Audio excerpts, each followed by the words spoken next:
Oroban's present strength pales in comparison to that of Byako and myself. We now know for certain that his potential is extraordinary. I struggle to believe I could ever wield such power. All who are strong were once weak, Soroban. I am no exception. Until I met Tenzin, I was no more than the floundering turtle you see before you. You never did tell us how you fell in with him. Ah, well, if you wish to know the details... Oh. Oh. Long, long ago, when I had lived 100 or so years and had only just begun to become something more, I received my first vision, a terrible calamity, one that would claim the lives of countless innocents, was imminent. But what was a little turtle to do? For while I had seen the future with crystal clarity, I was powerless to stop it. I could but look on, helpless, as cities burned and men died. So it was for centuries, until one day. After 500 years, I had grown stronger, more reckless. I believed I could make a difference. So when I foresaw a landslide that would bury a nearby village, I ventured forth to warn the people. Alas, while they were quick to discern I was no common animal, they could make no sense of my panicked flailings. To them I was a queer dancing turtle, a source of considerable amusement, for I knew not the words of men, and so my warnings fell on deaf ears. It would be no different. Yet again they would die. The people turned and walked away, bored with the fleeting amusement. With a heart fit to burst with sorrow and despair, I made to quit the village. Just then I heard a voice kind and gentle. "Little one, you look troubled. Tell me what burdens you so." Though I knew he was addressing me, I doubted he would understand. Still, I told him of my vision, of the landslide I knew would bury the village and everyone in it, and my vain attempts to warn them. "Your kindness is only surpassed by your bravery, little one. Fear not. Tenzin, and my comrade Byako shall act in your stead."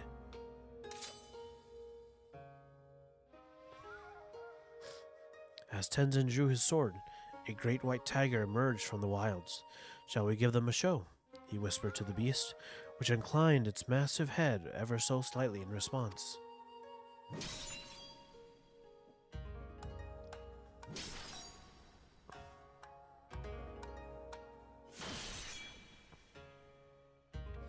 They then ran into the center of the village and began to fight as if they were bitter enemies, intent on killing one another, blade and fang flashing, too fast for the eye to follow. The two broke apart for an instant, and Tenzin bellowed, "Hearken to me. This white demon thirsts for the blood of man. If you value your lives, flee this place. Seek shelter in the next village." Needless to say, the bewildered villagers gathered up whatever was at hand and ran screaming, too terrified to even look back. As the three of us watched them go, I heard the white demon mutter, "You know full well I have not once tasted man flesh." The village was later destroyed in a landslide, as I had foreseen, but for the first time, I had managed to make a difference.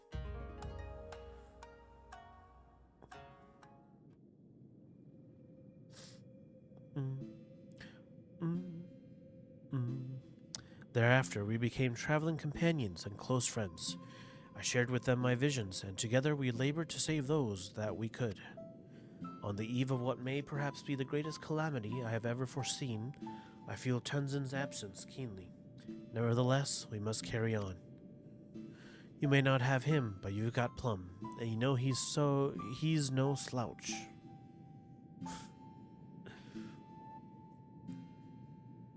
Oh, indeed I do, and for this blessing we are grateful beyond measure.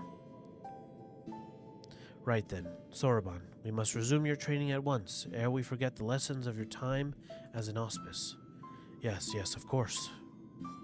Getting back to it, in that case, I should return to the mountain of paperwork in Kugane. I've been doing my best to ignore. Oh, In Soroban, I left the takoyaki with Kamaitachi for safekeeping. You're not to get any until you've earned it.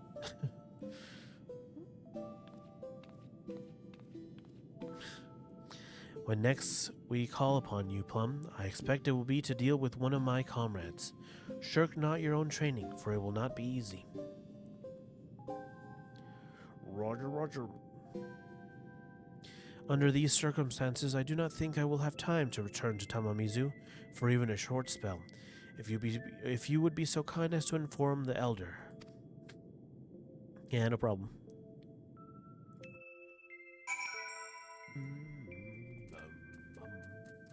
Tamamizu.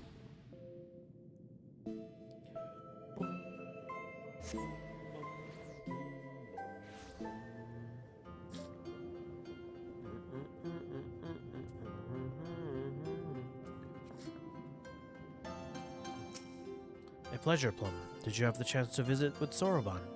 How fares he with his training? Extraordinary. He has always been diligent and hardworking, but even so, to think he is blessed with such incredible potential, I cannot help but wonder who else among us might be possessed of similar abilities. Yet I understand his trepidation. With great power comes great responsibility, as is often said. We may need to keep a closer eye on him to ensure he does not succumb to fear and attempt to flee his training. True.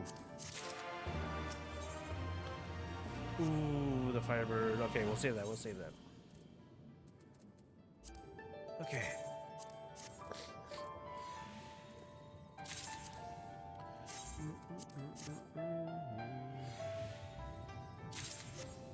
Alright. Next is St. Monsieur's Arbitrorum Hold. Ralger's Reach, Secret of the Ooze.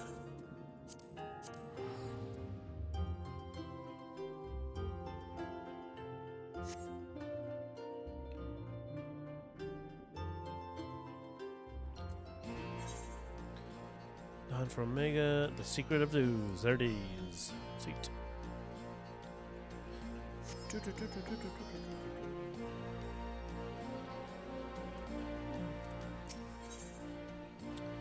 Sonny has ventured far from his usual haunt to find you. Plum, you're a hard bloke to find. I heard you thrown in your lot with the resistance, so I came here looking for you. Truth is, we've run into a spot of bother back at the Arbitrorum, and could use your help. If you're not too busy breaking your fast on Garleans, or whatever you've been doing out here, we'd be glad of your expertise. If you fancy lending a hand, I'll be over at St. Monsieur's. It's in by Adelsshire, yeah.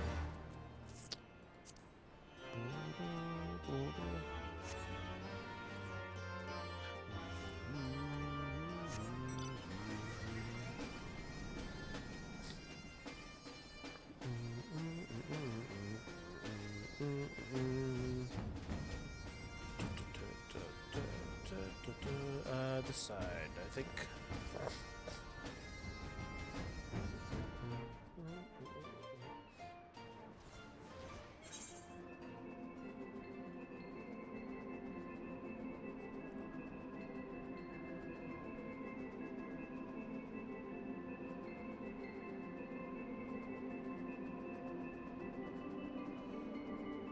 Are we going? Okay.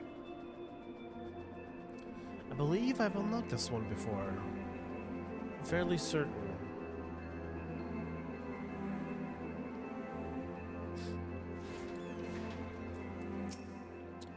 I knew you couldn't resist. Now, before you go slaying everything in sight, let Midnight Dew explain our predicament.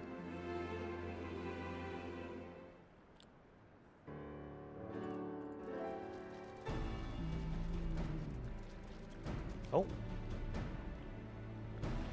It's good to see you back in Dravania, Plum.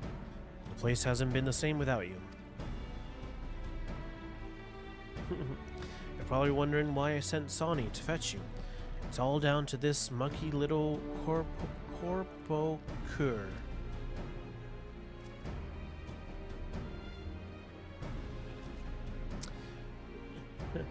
When I saw it come bounding out of the Arbitorum, the first thing I noticed, beside it being covered in grime, was how bleeding lively the little sod seemed to be.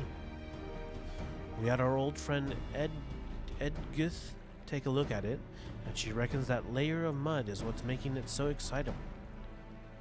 It's got this daft seedkin jumping around like a mad Pirago, so imagine what it could do for our crops at green grub mud plots, and that's where you come in. There should be more of this gunk inside the Arbitorum, but we have one small problem. It also affects the more troublesome species of flora, making them downright lethal. We want to send Edgith to look into it, but it's not safe with a bunch of botanists eating plants, making a nuisance of themselves. What say you, Plum? Fancy giving them a bit of a pruning? Yup.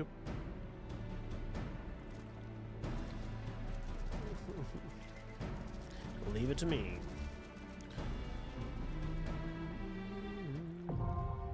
Sweet.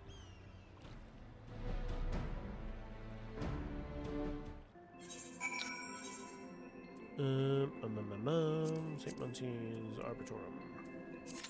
Yeah. Hopefully it doesn't take long.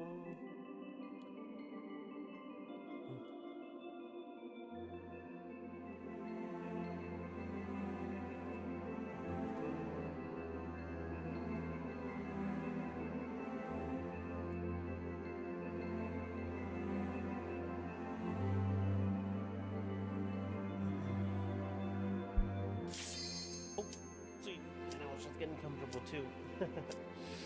2-8. Alright. Back up.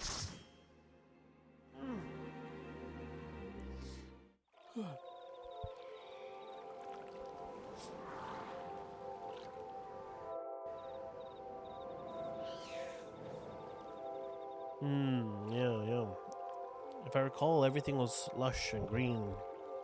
Now it's all muddied or dying? Not sure. Ooh, that's a cool weapon. What's that? Bard? Like a crystal bow. Interesting.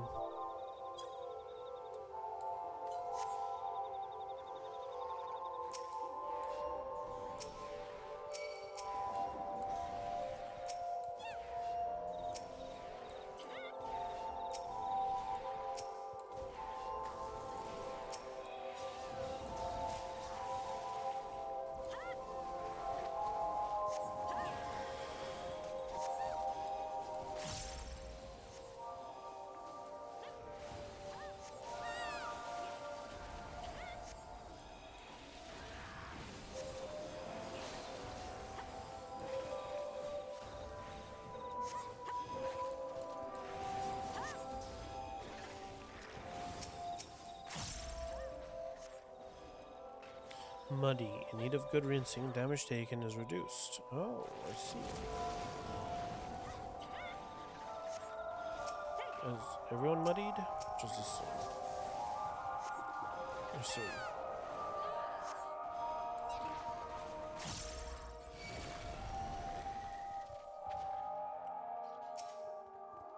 Withered. Belladonna.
sort of remember this fight.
Oh wait, you do want it to be on there.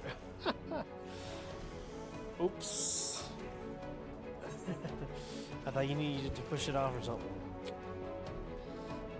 Yeah. Whoops.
That does make it grow, okay.